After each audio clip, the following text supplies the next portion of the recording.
Terima kasih Pak Ketua. Assalamualaikum warahmatullahi wabarakatuh. Jadi tadi saya nggak mau jadi koboi, sekarang saya dipakai jadi koboi lagi rupanya. Tapi nanti begini, kalau ada kesalahan saya mohon maaf sebelumnya. Nggak selip, tapi betul, tapi gini. Mungkin beberapa kalangan akan tersinggung dan saya minta maaf kalau ada yang tersinggung. Tapi ini untuk langkah untuk memperbaiki ekonomi kita seperti apa. Jadi saya juga tadi berpikir kok saya baca pidato aja ini, saya baca, dia baca, dia baca, dia baca. Ini perlombaan membaca kelihatannya. Mungkin salah saya di bawah rankingnya. Tapi kalau emang ditanya program apa yang saya akan buat, kenapa Pak Presiden Prabowo mau menunjuk saya? Apa dia salah tunjuk? Mungkin enggak. Jadi begini, saya ekonom sudah cukup lama. Tahun 2000 jadi ekonom, pulang sekolah, langsung kerja di financial sector. Kemudian 2002 langsung membantu tim think tanknya Pak SBY di Brighton Institute. Sering memberi masukan. 2010 staf khususnya Pak Hatta Rajasa. 2015 masuk ke KSP, membantu Pak Lut, dan memberi masukan ke Pak Jokowi juga ketika sedang susah. Jadi bagaimana manage ekonomi itu bukan barang baru untuk saya. Ini jangan bilang sombong ya. Tapi kan Anda mesti tahu, nanti saya harus meyakinkan bapak-bapak kan. Jadi saya berangkat belajar sebelum krisis 95. Tujuannya saya pikir oke, mungkin saya bisa membantu ekonomi. Tapi sebelum sekolah selesai 1998 krisis, pulang negara udah berantakan pada waktu itu ya. 2000 pertumbuhan mendekati 0, 2001 rendah kan. Habis itu kita bantu ke sana dan waktu itu Pak SBY bisa meningkatkan pertumbuhan sampai mendekati 6% kan. Terus diganti Pak Jokowi pertumbuhannya sedikit di bawah 5% on average. Jadi saya pelajarin dari krisis 1998 salah kita di mana. Kenapa ketika 97-98 negara yang mulai diserang adalah Thailand, Korea dan lain-lain, kenapa yang paling terpuruk kita? Jadi saya pelajari betul apa yang terjadi waktu itu dan bagaimana cara mengatasi krisis kalau terjadi lagi. Jadi ini boleh teori sedikit ya Mas ya, izin. Silakan Pak, Bapak mau ngomong apa saya kasih kebebasan. Oke. Di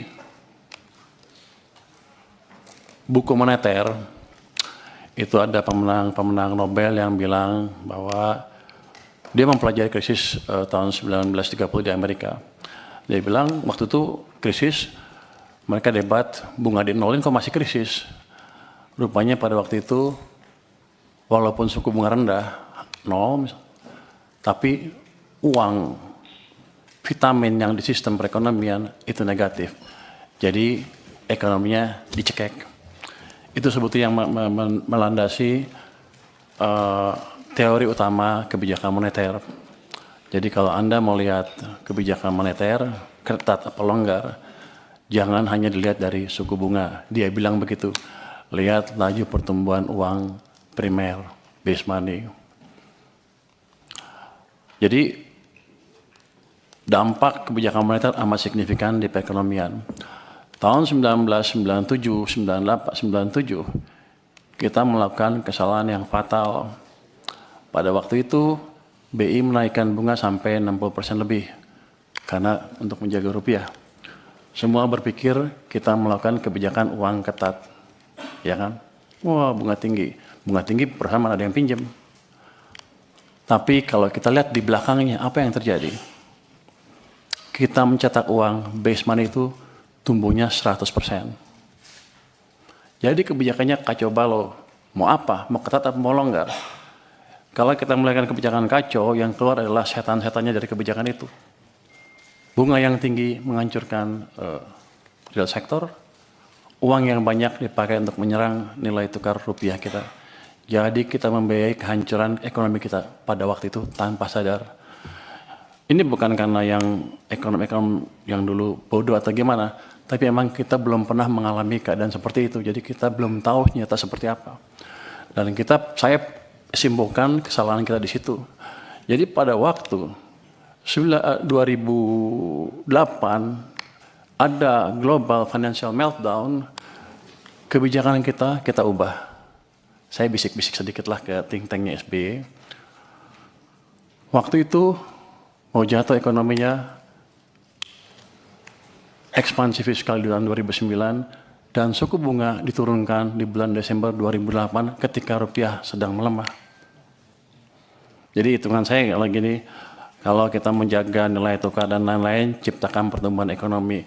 Kalau mau ciptakan pertumbuhan ekonomi, jaga kondisi likuiditas di sistem perekonomian. Itu yang terjadi. Saya pikir dengan edukasi tahun 2008-2009 itu, semua orang sudah mengerti kan banyak ekonomi yang lihat. Rupanya lupa terus kita. Kita tuh cepat lupa, makanya ada siklus bisnis ekonomi naik, ekonomi turun, sepertinya setiap 7 tahun kita lupa. Untung saya masih ingat sedikit-sedikit. 2015 ketika Pak Jokowi ngambil pemerintahan, kondisinya sama. Kebijakan sedang ketat. Saya pindah ke KSP untuk memberi masukan langsung pada waktu itu supaya kebijakannya dirubah. Dan itu kebijakannya dirubah dan kita selamat. Itu jadi pembalikan ekonomi Indonesia bukan terjadi otomatis. Semua karena intervensi kebijakan. Kebetulan Pak Jokowi cukup cepat mengambil langkah. 2020-2021 sama. Pada waktu COVID, semua nyalahin COVID akan menghancurkan ekonomi Indonesia katanya. Bank-bank mulai hampir berguguran. Saya waktu sedang di maritim, asik mancing lah. Saya pikir ngapain mikirin ekonomi lagi, udah pada jago di perekonomian kan. Tapi setelah kita lihat, base money pertumbuhannya berapa di situ? Di bulan Maret 2000, pertumbuhannya minus 15,3%. Minus, artinya ekonomi sedang dicekek padahal bunganya diturunkan. Ini salah kebijakan kita lagi. Jadi ekonominya turun, hampir hancur. Saya dipanggil ke istana, gimana? Ya udah Pak, dibalikin lagi aja. Gimana caranya? Ya udah, BI suruh kurangin penyerapannya ke sistem. Siapa lagi? Tambah uang ke sistem dari sisi fiskal juga Pak. Gimana caranya? Bapak punya uang kebanyakan di Bank Sentral, waktu itu ada 500 triliun, 529 triliun, balikin ke sistem. Di bulan Maret Mei 2021, dipindahkan uang sebesar 300 triliun dari BI ke sistem perbankan. Laju pertumbuhan uang naik lagi dari minus ke double digit 11, terus dijaga oleh Bank Sentral juga di atas 20%. Itu yang menyelamatkan ekonomi kita. Nah, saya pikir juga dengan pelajaran sepanjang itu kan, ya udah jago semua lah, ya udah kita santai aja. Gara-gara itu saya ngebantu sektor finansial pada waktu itu, saya dilempar ke LPS dengan tugas selainnya jaga stabilitas di sana. Saya hanya bisa jaga stabilitas. Kita selalu pro pertumbuhannya. Jadi ketika even Bank Sentral naikin bunga, LPS naiknya lambat sekali untuk menjaga supaya ekonominya nggak tumbuh terlalu lambat. Tapi kan instrumennya saya bilang tadi, bunga hanya salah satu. Uangnya seperti apa? Nah, rupanya sejak bulan 2023 bulan pertengahan itu, uang diserap secara bertahap terus ke bawah sampai pertumbuhannya 0 menjelang second half 2024. Jadi itu yang Anda rasakan di ekonomi, melambat dengan signifikan. Real sektor susah, semuanya susah.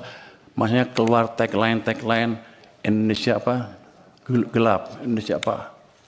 Kita semua menunjuk ke ini gara-gara global. Padahal ada kebijakan dalam negeri yang salah juga, yang utamanya mengganggu kita karena 90% perekonomian kita didrive oleh domestic demand. Masuki 2025 Januari, Februari, Maret, April membaik semuanya tiba-tiba. Saya pikir udah insaf nih. Pertumbuhan uang sempat mencapai 7% di bulan April. Makanya ketika saya rasakan di bulan April saya bilang kita sudah keluar dari krisis, Indonesia akan cerah. Yang saya nggak tahu, Mei jatuh lagi, Juni jatuh, Juli jatuh, Agustus jatuh ke 0%. Jadi periode perlambatan ekonomi yang 2024 gara-gara uang ketat tadi dipulihkan sedikit, belum pulih penuh, direm lagi ekonominya. Itu dari sisi fiskal dan moneter. BI kita, nggak tahu nih pada marah sama saya nggak habis ini. Nanti tetap traktir ya.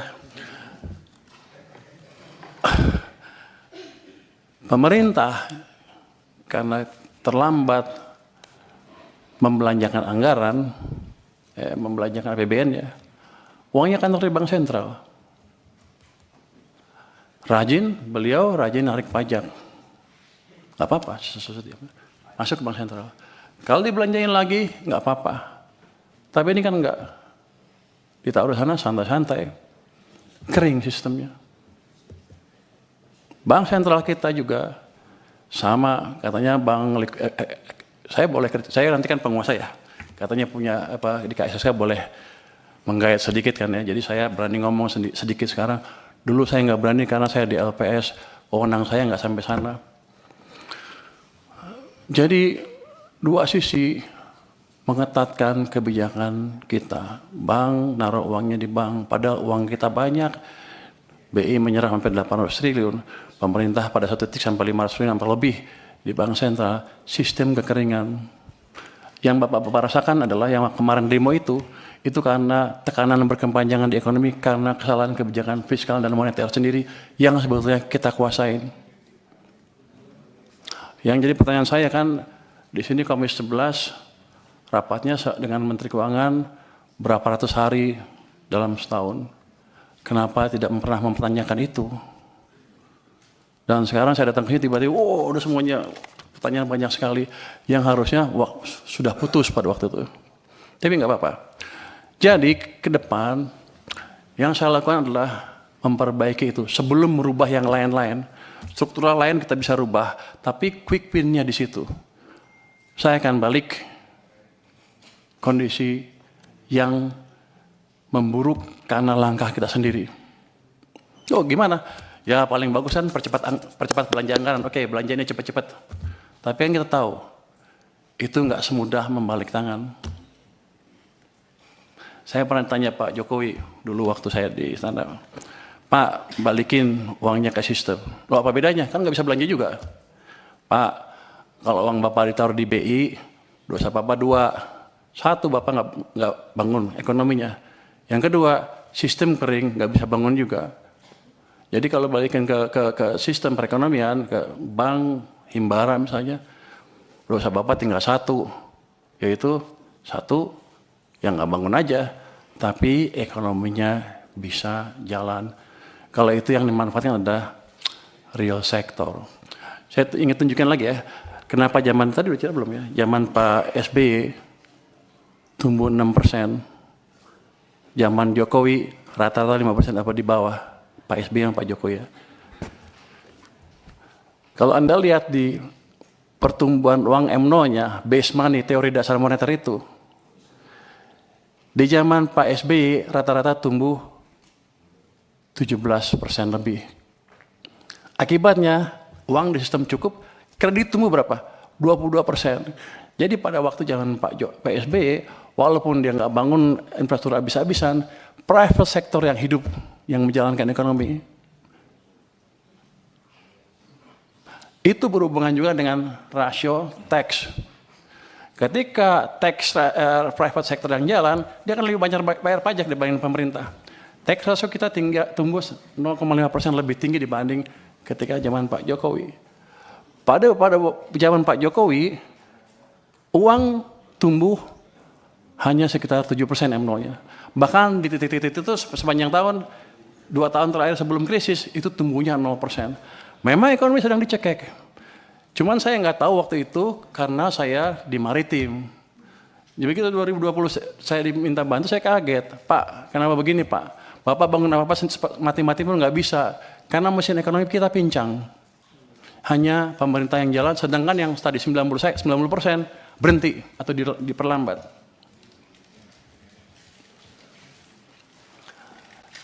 Zaman Pak Prabowo juga bisa sama. Ini sekarang masih baru. Kalau pemerintahnya masih lambat belanjanya dan mencekik perekonomian juga dari sisi lain dan moneternya juga sama, maka akan lebih buruk dibanding yang 2 zaman sebelumnya. Dua mesin mati. Jadi tugas saya di sini adalah menghidupkan kedua mesin tadi, mesin moneter dan mesin fiskal. Nanti saya mohon restu dari parlemen untuk saya menjalankan tugas itu. Langkah pertama sudah kami jalankan. Saya sudah lapor ke Presiden, Pak, saya akan taruh uang ke sistem perekonomian. Berapa? Saya sekarang punya 425 triliun di BI cash, besok saya taruh 200 triliun. Sudah jalan belum? Sudah jalan belum? Sudah jalan? Lagi dijalankan. Kalau itu masuk ke sistem, dan saya nanti sudah minta ke Bank Sentral, jangan diserap uangnya. Biar aja kalau Anda menjalankan kebijakan moneter, kami dari sisi fiskal yang menjalankan sedikit. Tapi nanti mereka juga mendukung. Artinya ekonomi akan bisa hidup lagi. Nanti itu sisi private side dari kebijakan moneter, dari kebijakan fiskal. Di government side-nya sendiri saya akan pastikan lagi tadi belanja-belanja yang lambat berjalan dengan lebih baik lagi. Ada yang dikomplain katanya apa? MBG tadi ya. Penyerapan pajaknya rendah. Saya tanya sama teman-teman keuangan, gimana monitoringnya? Ya dia bilang bagus-bagus saja, tapi ternyata enggak, jelek. Loh, terus kita apain? Ya nggak tahu.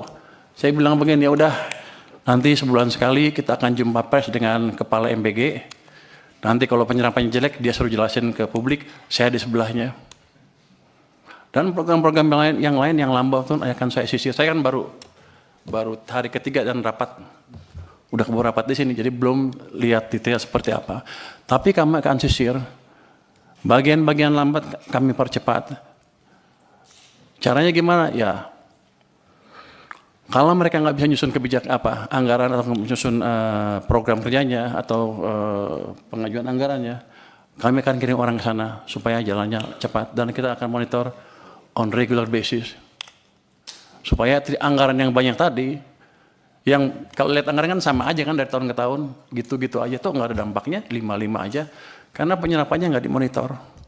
Dulu pernah ada UKP 4 memonitor itu pun nggak jalan sempurna, karena UKP 4 terlalu jauh. Saya nggak tahu, harusnya tugas Pak Manas sekali, tapi saya nggak tahu. Kalau saya boleh kerjakan, saya akan kerjakan itu supaya memastikan betul-betul penyerapan anggaran bisa jalan. Dan tadi uang yang udah utang kita yang sudah kita keluarkan, itu betul-betul bermanfaat buat ekonomi. Dari situ kenapa saya tadi bisa 6%? Si Purbaya sok tahu katanya bisa 6%. Orang-orang bilang sok tahu lo katanya. Di luar bilang gitu, sok pinter. Saya bilang kamu sombong katanya. Tapi ini udah berdasarkan pengalaman selama ini. Kalau saya balikkan, saya lihat aja zamannya Pak SBY 6% private. Zaman Jokowi pemerintah 5%. Kalau kita gabungkan gimana? Pasti di atas itu. Itu adalah langkah simpel saja yang jangka mungkin nggak terlalu panjang untuk bisa kita lihat dampaknya. Mungkin nggak secepat 6,5, 6,7 saya bilang. Tapi gerakan ke arah sana sudah terbuka lebar kalau kita biarkan private sector bekerja. Jadi gini, saya termasuk yang percaya bahwa agen-agen ekonomi itu mempunyai otak sendiri. Daripada pemerintah nggak mungkin mengontrol semua agen ekonomi untuk berjalan. Tapi saya ciptakan kondisi di mana mereka berpikir dan berjalan dan bisa tumbuh, bisa berbisnis dengan situasi yang ada. Itu yang ingin kita ciptakan. Nanti setelah itu ada, baru tadi program-program investasi. Ini kan nggak lama lah saya beresin. Nanti setelah itu tadi yang debottlenecking akan kita kerjakan Pak Hekal untuk investasi. Saya dulu pernah jadi, saya nggak tahu, boleh nggak gitu Kemenkuan. Nanti saya bentuk tim aja di Kemenkeu.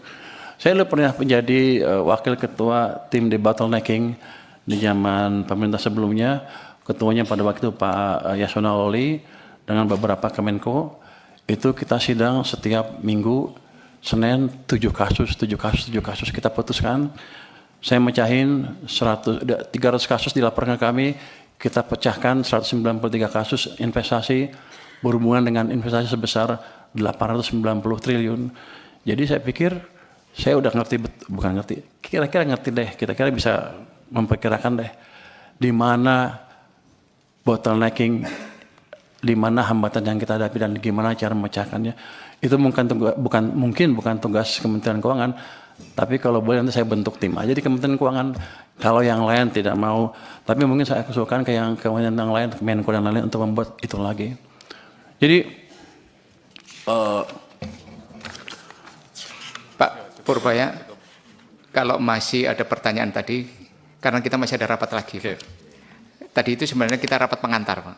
Jadi itu pengantar. Jadi menurut saya yang lainnya nanti dijawab tertulis. Kita akhiri rapat siang hari ini.